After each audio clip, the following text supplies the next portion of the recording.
Então, acho sim, na verdade, tenho quase certeza que o governo, uma hora ou outra, vai meter a mão na Petrobras para baixar na força. Peraí, você foi pego de surpresa nos últimos 10 anos que todo ano aconteceu uma queda abrupta na Petrobras porque teve alguma notícia ou alguma coisa? O Pitt vai falar que foda-se o Estado. Sim, vou falar que foda-se o Estado. E ela falou que tinha Via Varejo e eu ri pra caralho dela. E depois eu dei com os burros na água, porque hoje a gente tá com uma recomendação de compra forte pra Via Varejo na Insight. Você fala, puta, essa empresa se lascou. Não, é uma puta empresa que apresentou um resultado surpreendente do quarto trimestre de 2020. Nossa, coisa mais fofa. Ô, B, apresenta pra galera aí esse nosso projeto da live primeiro, pra sintonizar, pra galera não achar que a gente é um hospício que de repente resolveu abrir a câmera e conversar com a galera. Somos quase isso, né? Somos quase isso. Mas vamos lá. Enfim, não é mérito meu nenhum, mas eu tive uma ideia de falei, lembra aquela parada lá do Clubhouse, que todo mundo fazia sala e tal? Clubhouse meio que morreu, ninguém mais fala sobre isso, ninguém mais usa. O Pete nem entrou, já saiu, né? Mal entrou, já saiu. Mano, eu uso ele todo nem sabe dia. o que é. Não tem mais ninguém lá, Bea. O que se faz lá? Clubhouse, maior fogo de palha que tem. Ninguém aguenta aquela bosta. Ninguém usa mais. E vou dizer, o Fabrício também tá lá. Você olha as salas de política, das treta política, tá sempre o Fabrício lá meio também. Eu gosto de botar fogo, gosto. É igual o Twitter, todo desocupado tá lá. Eu também tô. Mas aí eu pensei... Esse pai de família tá lá. Pois é, trabalhador, né? Investidor, trabalhador. E aí Segue eu pensei, lá, falei, já que Clubhouse morreu, por que a gente não cria uma sala no Instagram, semanal, horário fixo, para conversar de investimentos, de mercado, o que tá rolando, o que pode rolar, vai subir, vai cair, o que é interessante as pessoas analisarem e pensarem. Aí eu pensei, quem são os 4 maiores, eu, um deles, né? Depois de mim, os 3 maiores nomes de influenciadores do Brasil. O Fabrício foi o último, né? Porque os outros não aceitaram que a gente convidou.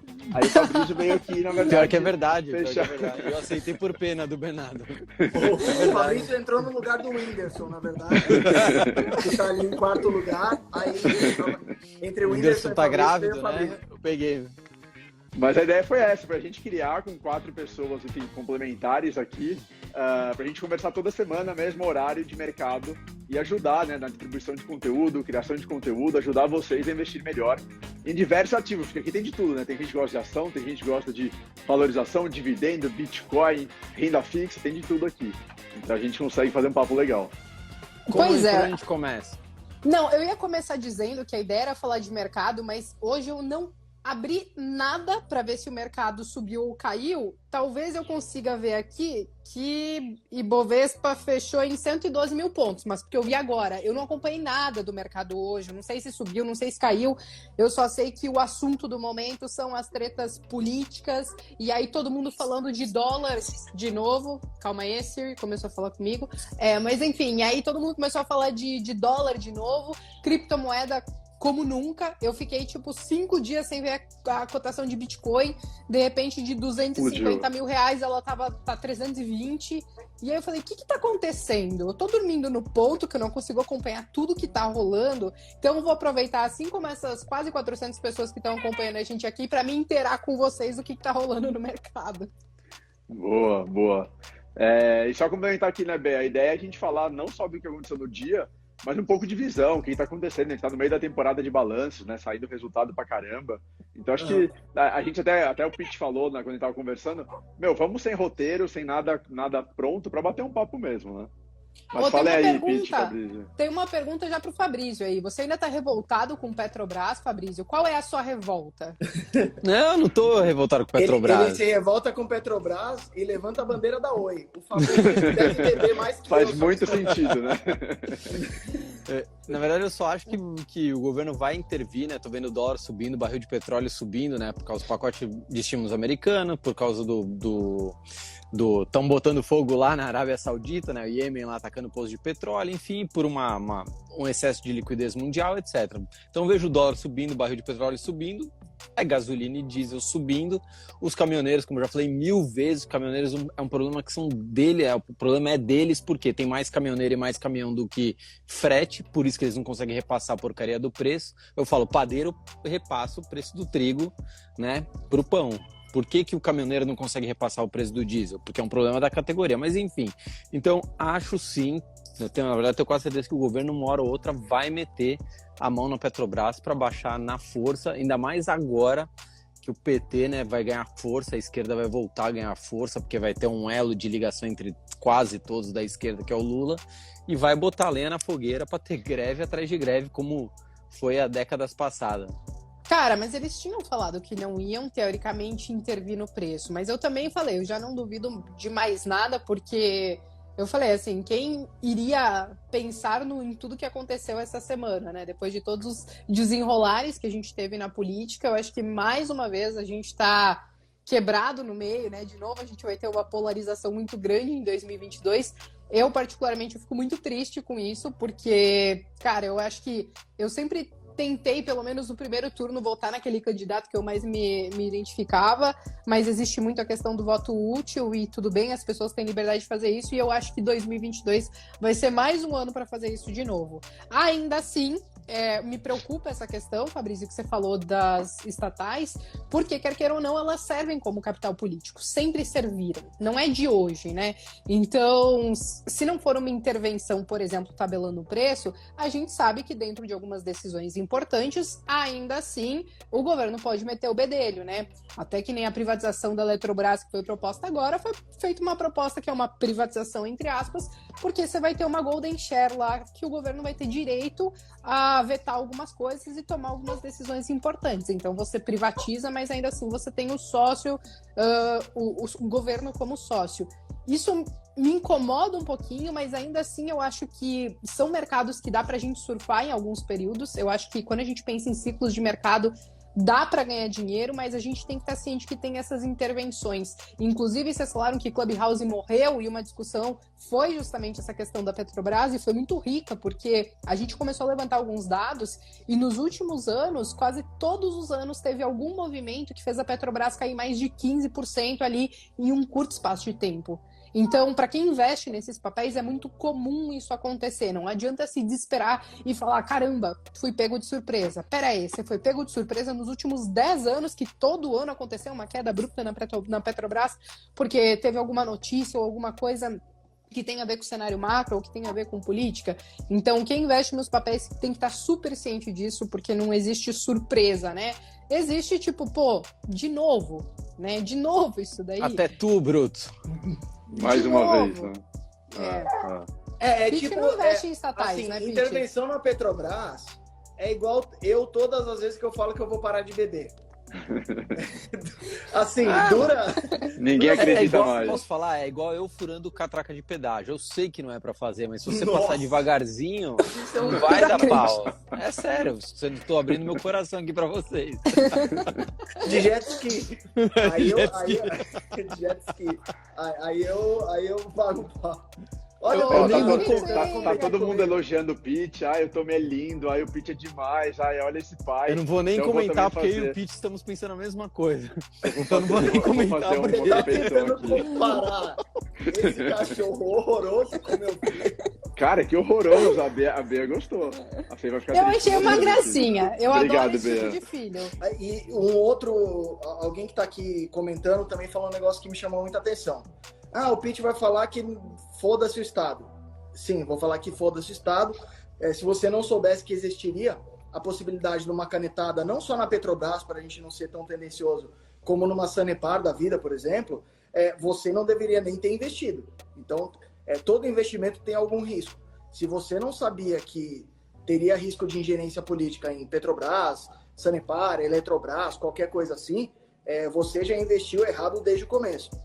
E outra coisa que me chamou muita atenção, que o Bernardo falou, é que a gente está falando sobre política e a gente está em temporada de balanço. Então, essa semana lá na Inside, a gente já subiu mais de 14 resultados que a gente escreveu.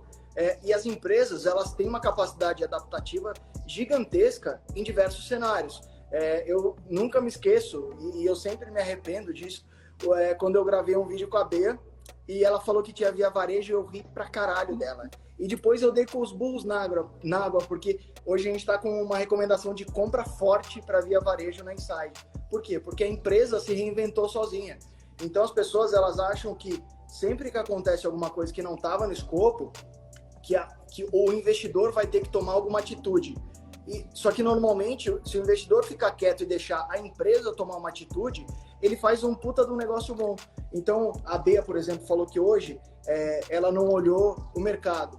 Pô, provavelmente não era um dia de aporte dela, ela devia estar fazendo outra coisa que tem a ver com o core business dela, que é gravar vídeo, ser esta blogueira maravilhosa de Araque. de Araque, mas muito competente que é. Então, focou no business dela e tocou o barco. Desde que esse catarrento nasceu, eu não aportei também. Pô, fui comprar carro blindado, reformei a casa, fui fazer um monte de coisa e eu não aporto também, então eu não fico olhando. Eu tô olhando para as empresas, porque eu quero saber quando eu voltar a aportar, onde eu vou aportar, por quê, quais empresas que eu vou incluir no portfólio. E a gente está em temporada de balanço e você vê empresas surpreendendo. Você pega uma JHSF, por exemplo, que explora negócios imobiliários, por exemplo, hotéis, restaurantes, shoppings. Você fala, puta, essa empresa se lascou. Não, é uma puta empresa que apresentou um resultado surpreendente do quarto trimestre de 2020. Então, muitas vezes as pessoas acham que tem que ser fiscaizinhos da empresa. Ai, meu Deus, me decepcionou ou me surpreendeu. E acaba criando uma expectativa que tem a ver com a bolsa e não com a empresa. Então, temporada de balanço, eu e todo mundo lá da Inside, a gente fica focando em resultado operacional, resultado financeiro das empresas. O que vai acontecer na bolsa é uma questão de expectativa versus realidade dos outros investidores.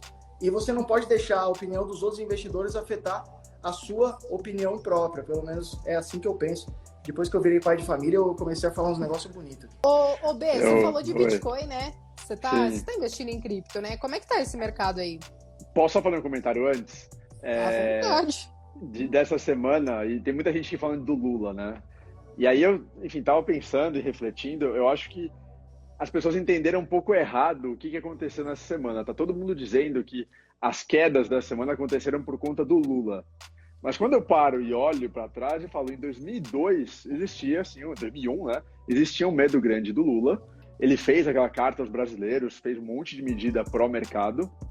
Então eu não vejo que hoje o mercado tem medo do Lula, tem medo do PT, porque a gente já teve o Lula no passado e viu que não foi ruim, assim.